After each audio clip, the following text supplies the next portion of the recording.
Shalom. Jadi di kursi merah ini saya akan bikin program baru gitu ya. Jadi kalau sebelumnya kan biasanya saya sharing soal kasih, soal nabi palsu, tapi ke depan kita coba mulai, saya tepatnya coba mulai membuka ruang bagi Bapak Ibu yang mau bertanya soal apapun ya. Kemudian saya akan jawab di program ini gitu ya. Jadi bagi Bapak Ibu nanti yang punya pertanyaan bisa ajukan pertanyaannya di kolom ini ya, program ini gitu ya, di bawah.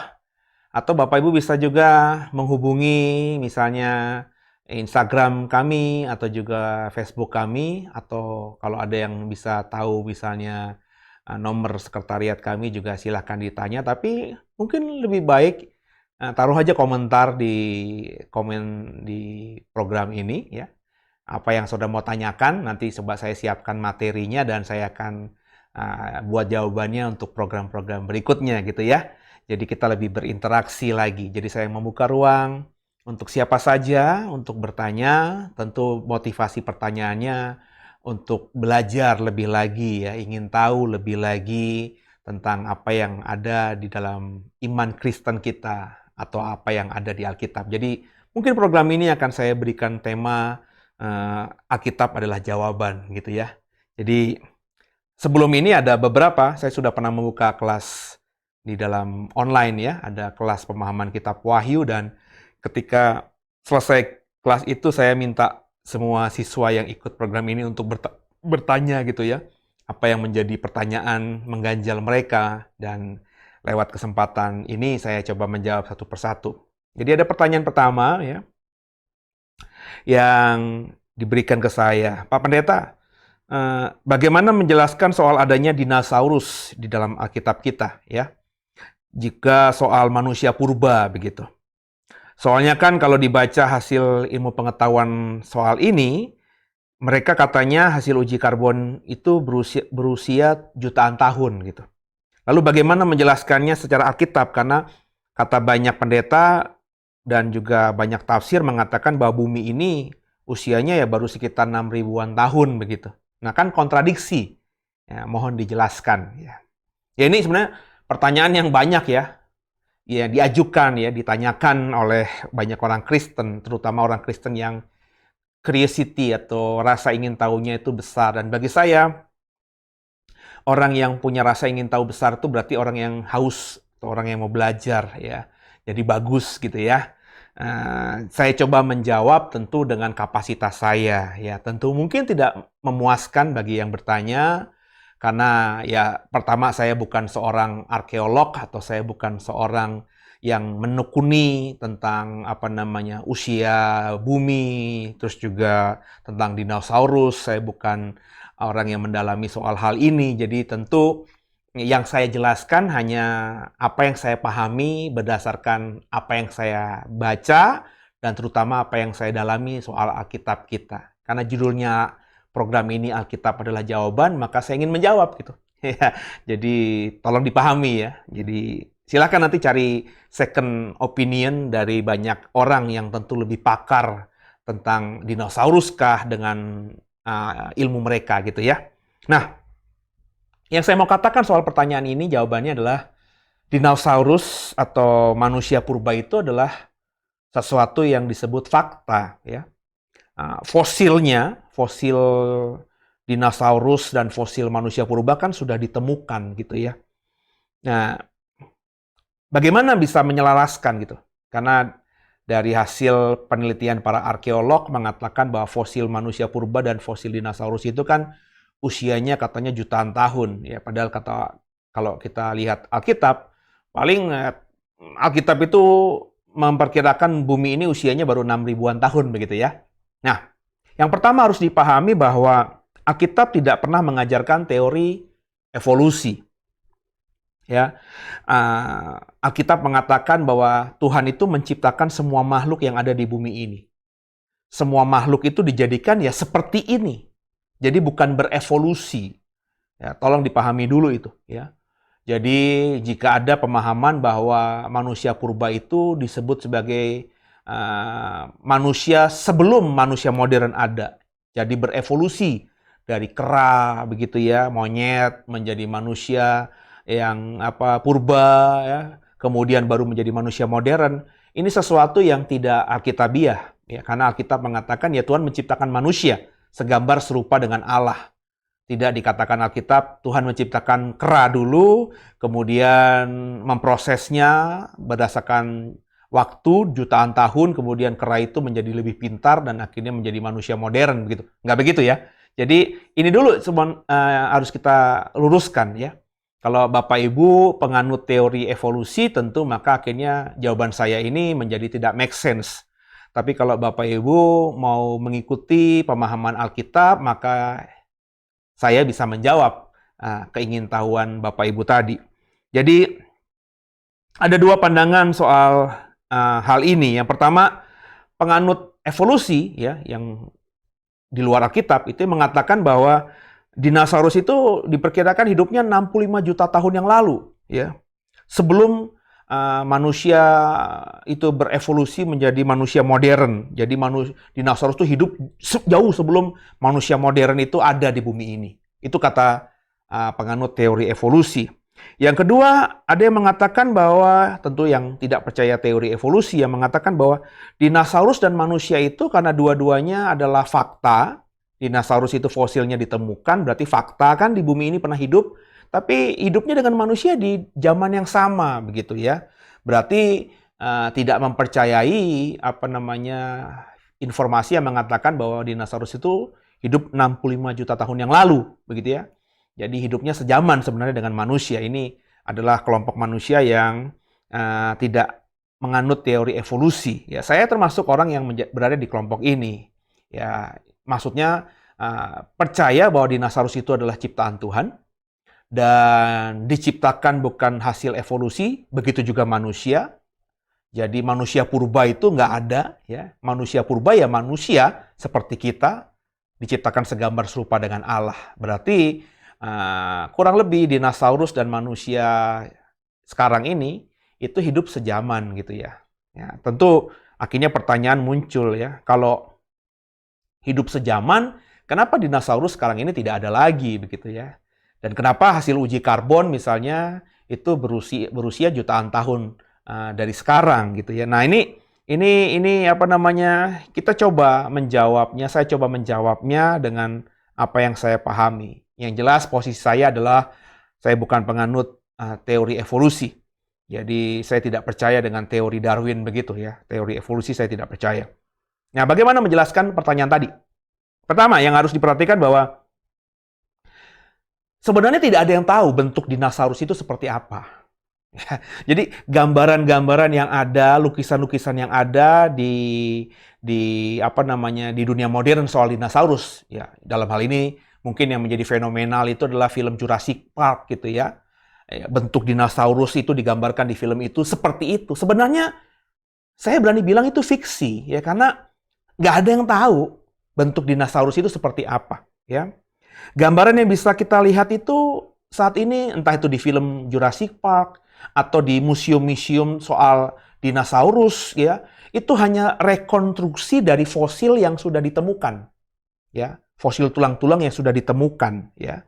Nah, baru dari rekonstruksi tulang-tulang fosil itu dibangunlah ya gambar 3 dimensi atau bentuk 3 dimensinya.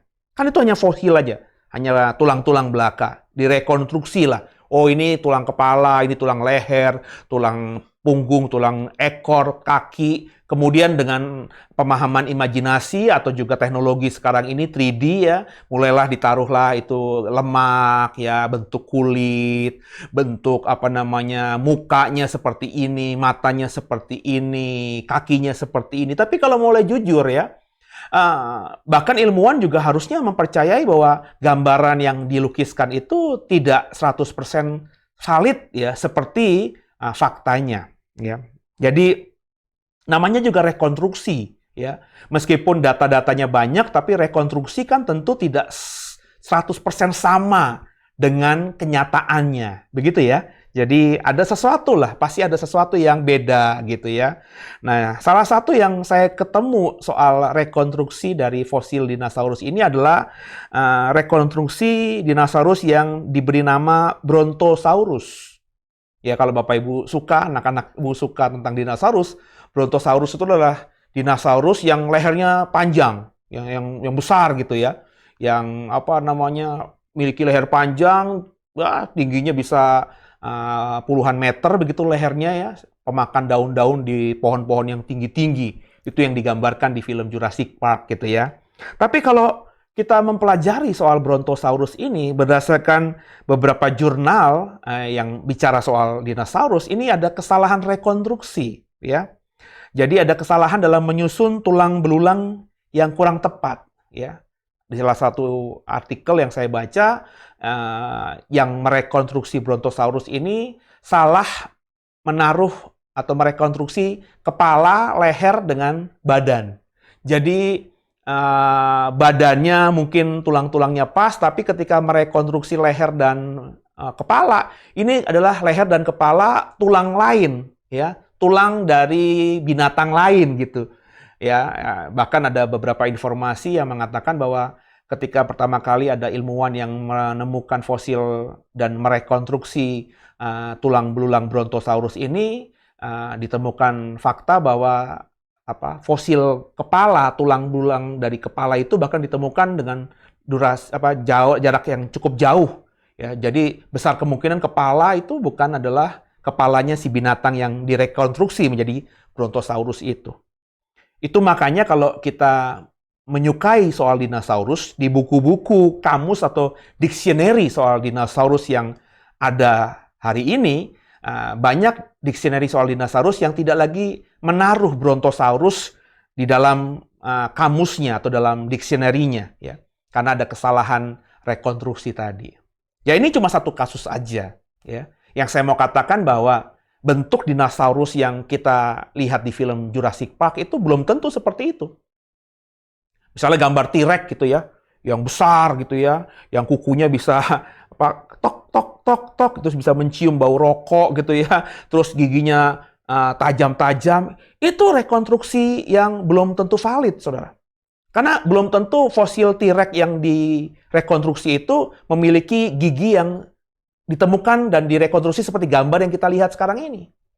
Jadi lebih banyak bagi saya kekurang tepatan dalam merekonstruksi binatang. Jadi kalau dari sini maksudnya kenapa saya ngomong begini? Maksudnya jadi kita tuh kadang-kadang orang Kristen yang mempercayai proses penciptaan Tuhan terhadap bumi dan isinya ini kadang-kadang berpikir ketika membandingkan dengan dinosaurus, masa sih Tuhan menciptakan binatang yang mengerikan seperti T-Rex gitu? Kenapa sih Tuhan menciptakan binatang yang besar banget kayak Brontosaurus gitu kan? Nah, saya mau katakan kepada saudara lewat program ini bahwa rekonstruksi dari fosil kemudian diimajinasikan dalam 3D menjadi gambaran dinosaurus yang kita baca di buku sekarang ini itu adalah bukan sesuatu yang valid. Kenapa? Karena semuanya imajinasi. Meskipun berdasarkan fosil, tapi kan semuanya imajinasi. Karena tidak ada manusia yang pernah melihat dinosaurus itu. Jadi lebih banyak fiksinya gitu. Dinosaurus ada. Tulang belulang yang ditemukan itu saya yakin tulang belulang dinosaurus. Tapi gambarannya belum tentu sama seperti yang kita lihat di film dinosaurus atau mungkin juga di buku-buku yang menggambarkan atau mengilustrasikan soal dinosaurus tadi. Yang kedua, yang saya mau catat soal ini adalah tentang uji karbon. Ya. Meskipun uji karbon itu ilmiah gitu ya, tapi harus diperhatikan juga bahwa kesahihan uji karbon itu juga masih bisa dipertanyakan. Ya, saya ketika berusaha menjawab ini coba buka browsing gitu ya, banyak informasi yang saya ketemu bahwa ada satu fosil atau ada satu tulang belulang dari manusia kuno atau mumi begitu ya, yang diuji karbon di tahun sekian. Kemudian beberapa tahun kemudian diuji karbon lagi, itu usia umurnya sudah berbeda sangat jauh. Ya, berarti setelah diuji berkali-kali dengan durasi waktu yang cukup panjang, itu ada kesalahan dalam menganalisa dan akhirnya menghasilkan usia dari tulang belulang atau fosil itu. Yang saya mau katakan, Hasil uji karbon juga nggak valid 100%. Jadi informasi yang mengatakan bahwa tulang belulang atau fosil dinosaurus itu hidup jutaan tahun yang lalu itu juga masih bisa dipertanyakan. Ya, karena ketidaksahihan tadi. Ya, karena ada banyak hal lah, saudara ya. Namanya juga meneliti bagian-bagian tertentu, ada yang miss. Ya, jadi yang saya mau katakan ya nggak valid. Jadi kita tidak bisa berkata dengan mantap begitu bahwa dinosaurus itu memang hasil uji karbon dan valid usianya 65 juta tahun yang lalu. Ya, itu sesuatu yang dalam ilmu pengetahuan aja masih bisa menjadi perdebatan ya. Ilmuwan-ilmuwan masih banyak memperbincangkan atau memperdebatkan hal itu. Nah, jadi yang saya mau katakan dua prinsip tadi, maka kita coba menjawab tentang dinosaurus. Nah, saya percaya bahwa makhluk yang namanya dinosaurus itu ciptaan Tuhan. Ya. Saya juga sangat yakin mereka diciptakan sebelum manusia diciptakan. Ya, kalau kita membaca tentang proses penciptaan dunia ini, ya, manusia itu diciptakan di hari ke-6 kan ya. Dan kalau kita membaca di Alkitab kita, di dalam Kejadian 2 ayat 19-20, binatang yang diciptakan setelah manusia diciptakan itu hanya binatang hutan, binatang ternak, dan kemudian binatang atau burung yang di udara. Baca nanti baik-baik Kejadian 2 ayat 19-20. Jadi setelah manusia diciptakan, Tuhan menciptakan binatang hutan, binatang ternak, dan binatang atau burung di udara. Ya. Nah, sedang binatang liar, nah kalau kita ngomongin dinosaurus dengan gambaran tadi, ya, tentu tidak masuk kategori binatang hutan atau tidak masuk kategori binatang ternak. Juga tidak termasuk dari burung-burung di udara. Ya. Fosil-fosil yang ditemukan itu ketika direkonstruksi ya lebih mirip gambaran binatang liar. Nah, kalau binatang liar ya, itu menurut Kejadian 1 ayat 24 dan 25, itu diciptakan sebelum manusia diciptakan. Meskipun diciptakan di sama-sama hari ke-6, tapi diciptakan sebelum manusia itu diciptakan dengan gambar dan rupa Tuhan. Nah, pertanyaannya sekarang adalah, bagaimana saudara memahami soal 6 hari penciptaan itu? Maksud saya, apakah saudara meyakini bahwa hari pertama ketika Tuhan menciptakan itu sama dengan 1 kali 24 jam? Jadi kalau Tuhan menciptakan makhluk hidup di bumi ini 6 hari, berarti Tuhan menciptakan 6 kali 24 jam. Nah, pertanyaannya, saudara memahami itu apa tidak? Kalau saya ditanya begitu, saya tidak punya pemahaman seperti itu. Kenapa? Karena 1 kali 24 jam yang disebut 1 hari itu kan baru muncul penghitungannya dalam abad-abad yang belum lama ini, saudara. Ya. Jadi saat itu ketika Tuhan menciptakan manusia, Tuhan menciptakan bumi dan isinya, dikatakan 1 hari pertama, hari kedua, hari ketiga, itu nggak bisa kita pikir 1 kali 24 jam. Bahkan ketika dihubungkan dengan pemahaman orang Yahudi, atau kalau kita percaya bahwa kitab Kejadian yang nulis Musa, pertanyaannya apakah Musa juga punya pemahaman 1 hari itu 1 kali 24 jam? Bahkan kalau kita mempelajari ilmu pengetahuan kan 1 kali 24 jam itu ya baru-baru belum lama ini, jauh setelah zamannya Musa. Benar nggak, saudara? Ya. Terlebih kalau Bapak Ibu pernah baca Alkitab 1 harinya Tuhan sama dengan 1000 tahun manusia. itu lebih lagi, saudara. Berarti kalau hari pertama dengan hari kedua ada jeda waktu 1000 tahun. Ya. Itu kalau literal kita tafsirkan begitu. Yang saya mau katakan di sini bahwa ada ruang tafsir yang terbuka tentang berapa sebenarnya waktu antara hari pertama dengan hari kedua. Sebab meyakini hari pertama itu, 1 hari itu sama dengan 1 kali 24 jam, itu terlalu bias atau terlalu terburu-buru lah kalau kita memahaminya. Karena 1 hari 24 jam itu adalah waktu yang terjadi, diukur ya di abad-abad pertengahan ketika manusia memang mulai mendalami soal hal-hal seperti ini. Ya. Ketika ilmu pengetahuan mulai ada, ilmuwan modern mulai muncul dan lain sebagainya. Ya. Bahkan pemahaman bumi itu bulat saja kan baru-baru saja, saudara. Sebelumnya orang berkata bumi itu datar gitu kan ya. Makanya ada firman Tuhan, firman Tuhan termasuk yang berkata bahwa matahari itu terbit dari timur gitu ya dan tenggelam di barat begitu. Apakah benar gitu? Dari timur dan barat kan nggak begitu, saudara ya. Kalau bumi itu bulat, di mana timur, di mana baratnya? Ya jadi ada ruang tafsir di sini. Jadi berkaitan dengan penciptaan di waktunya Tuhan, tentu kita harus memahami bahwa ini waktu Tuhan. Hari pertama Tuhan menciptakan tuh waktunya Tuhan. Hari kedua juga waktunya Tuhan. Hari ketiga tuh juga waktunya Tuhan. Jadi bukan diukur dengan durasi waktu 1 kali 24 jam. Seperti waktu yang ada di 2020 ini gitu ya. Nah oleh karena itu saya memahami bahwa bisa jadi satu hari Tuhan itu bukan satu harinya kita. Ya, bukan 24 jam. Sangat besar saya meyakini hal itu. Ya. Ada dimensi waktu yang berbeda. Nah, karena itu saya mempercayai, maka nggak heran jika sebelum manusia diciptakan sudah banyak binatang liar yang ada. Ya. Meskipun sama-sama diciptakan di hari ke-6, kalau waktunya bukan 24 jam, jadi ada perbedaan mungkin bertahun-tahun, puluhan tahun, ratusan tahun, ribuan tahun mungkin. Ya, antara binatang liar ketika diciptakan, baru ketika manusia itu diciptakan, saudara. Ya, jadi binatang liar itu saya yakini salah satunya adalah dinosaurus tadi, ya. Tapi tentu bentuknya belum tentu sama dengan seperti yang digambarkan oleh buku-buku soal dinosaurus, ya. Hasil rekonstruksi fosil tadi yang sudah saya jelaskan cukup panjang lebar di atas. Nah, jadi jika ditanya apakah dinosaurus itu alkitabiah, jelas bagi saya iya. Apakah benar itu usianya dinosaurus hidup 65 juta tahun yang lalu sebelum sekarang? Saya tidak meyakini. Tapi benar loh Pak kata uji karbon pun masih bisa diperdebatkan, begitu ya. Nah, soal bentuk dan usia yang jutaan tahun itu masih bisa diperdebatkan. Tapi saya percaya dinosaurus itu hidup diciptakan oleh Tuhan, ada di bumi ini benar-benar ya dan diciptakan oleh Tuhan. Bentuknya seperti apa?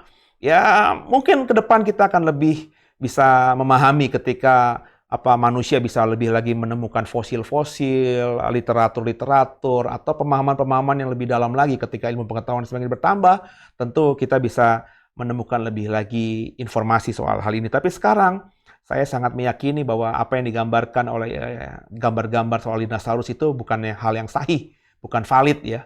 Jadi, saya tidak mempercayai T-Rex itu ya bentuknya seperti Jurassic Park. Brontosaurus juga saya tidak percaya sekarang ini karena ilmuwan saja banyak yang memperdebatkan. Jadi bentuk-bentuk dinosaurus yang digambarkan di lukisan-lukisan, di buku-buku ya, bahkan di film Jurassic Park itu sesuatu yang bagi saya masih fiktif ya. Fiksi ya, bukan sesuatu yang fakta. Ya. Kenapa sekarang ini kalau hidupnya berarti kurang lebih sejaman dengan penciptaan manusia, kenapa dinosaurus nggak ada? Ya karena bagi saya air bah, saudara. Ya. Air bah Nuh itu mengubah semua peradaban dunia ini. Ya, yang dibawa Nuh ke dalam bahtera tentu binatang-binatang yang kecil-kecil, dalam artian yang masih muda. Ya, andai kata misalnya yang dimasukkan sepasang-sepasang itu misalnya binatang yang besar, sekarang ini contohnya gajah gitu ya. Tapi saya yakin ketika masuk ke bahtera itu ya Nuh memilihnya binatang-binatang gajah, betina gajah, jantan gajah yang masih kanak-kanak. Nangkap ya saudara ya? Ya. Harimau pun juga harimau yang masih kanak-kanak, ya, yang masih lucu-lucu, ya masih papi gitu, ya masih usia anak-anak, ya. Jadi kalau ada misalnya binatang liar yang besar, contohlah misalnya, andai kata pun T-Rex-nya itu seperti gambaran yang digambarkan Jurassic Park, tentu juga T-Rex yang masih kecil gitu. Nah, ketika akhirnya semua makhluk yang ada di bahtera itu keluar dari bahtera, kan bumi sudah berbeda, ya. Ya, pohon-pohonannya sudah berbeda karena semuanya pasti mati ketika air bah itu kan, ya. Jadi ada tumbuh-tumbuhan yang baru. Tuhan tidak mengadakan penciptaan lagi ketika air bah itu surut. Tidak dikatakan Alkitab. Jadi artinya ya yang tumbuh yang bertahan saja, ya. Berarti banyak binatang-binatang yang lainnya itu mati. Yang hidup hanya yang ada di bahtera. Dan ketika mereka keluar, binatang-binatang itu saudara keluar dari bahtera, mereka mulai menyesuaikan diri dengan keadaan kan. Benar tidak, saudara? Ya. Anjing itu sebelum jadi peliharaan manusia adalah binatang liar di hutan. Makanannya apa? Ya dia memburu ayam, memburu segala macam. Tapi anjing-anjing sekarang, ya termasuk anjing saya, saudara, itu kalau dikasih ayam mentah aja udah nggak bedoyan, saudara. Lebih doyan dog food, lebih doyan makanan yang diolah, dimasak. Kenapa? Karena bapaknya dulu ya mungkin yang pelihara juga sudah mengkondisikan anjingnya seperti ini sehingga anaknya yang saya punya sekarang ini terlebih saya juga mengasih makan dog food dan juga makanan yang sudah saya masak ya terbiasa dengan hal itu menyesuaikan diri gitu saudara. Jadi bukan berevolusi ya tapi menyesuaikan diri. Jadi binatang-binatang yang tadinya buas, yang tadinya liar, ketika air bah akhirnya surut dan mereka termasuk kelompok binatang yang ada dalam bahtera itu, mereka keluar menjadi binatang-binatang yang meskipun masih liar, meskipun masih buas, tapi menyesuaikan dengan kondisi yang ada saat bumi mulai kering tadi. Ya, sebaliknya, sebagian besar lainnya mati. Jadi kenapa dinosaurus sekarang ini udah nggak ada? Karena banyak yang sudah mati, dan kalaupun ada yang selamat, ya karena mereka masuk ke bahtera, perkiraan saya, tafsiran saya, ketika masih bayi, maka ketika keluar dari bahtera juga mereka mulai menyesuaikan diri dengan apa yang mereka bisa makan. Ya, karena sebelum mereka masuk ke bahtera, itu semuanya sudah habis, sudah mati, sudah hilang. Ingat, Alkitab katakan air bah itu menutupi seluruh permukaan bumi. Puncak gunung tertinggi pun tertutup oleh air. Jadi itu jawaban saya. Semoga menjawab sih ya. Meskipun saya yakin juga ada beberapa yang masih bertanya-tanya soal ini. Kalau masih meragukan atau ada yang mau didalami, silakan kasih komentar. Dan kalau saya punya tambahan masukan, saya akan bagikan lagi di minggu-minggu berikutnya. Tuhan berkati.